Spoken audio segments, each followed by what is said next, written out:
আমাদের খিচুড়ি বানানোর প্রথম উপকরণ হচ্ছে আলু দিচ্ছি, ডাল দিচ্ছি, আদা বাটা রসুন বাটা দিচ্ছি, আর খাবো হচ্ছে ডিম দিয়ে, তাই ডিম, মরিচ, শুকনো মরিচ, মশলা,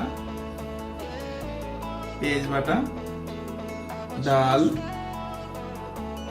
এখানে গুঁড়ো মশলা আছে, আর সব কিছু চাল।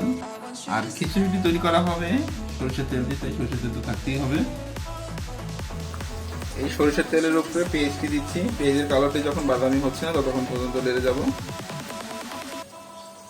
পেঁয়াজের কালার যখন বাদামি হলো তখন আমরা একই সাথে কাঁচামরিচ, শুকনো মরিচ, তারপরে তেজপাতা, দারচিনি, এখন আমরা দিচ্ছি আমাদের গুঁড়ো মশলা ব্লেন্ড করে নিয়েছি আমরা পানি দিয়ে, তারপরে সেটা দিয়ে দিলাম।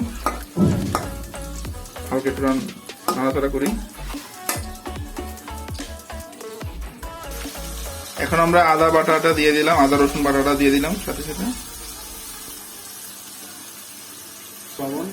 পরিমাণ মতো লবণ দিবেন আপনাদের স্বাদ অনুযায়ী। আমি এখানে 1 চা চামচ দিলাম।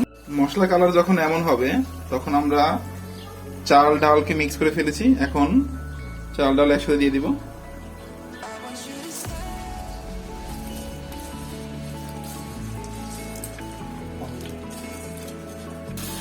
এখন নেড়ে চেড়ে নিন, মশলার সাথে যেন পুরোপুরি চাল মেখে যায়। এখন আমরা পানি পরিমাণ মতো দিয়ে নিলাম। এখন আমরা দিচ্ছি আমাদের নিজেদের জন্য আলু দিচ্ছি, আপনারা না চাইলেও দিতে পারেন, সমস্যা নেই।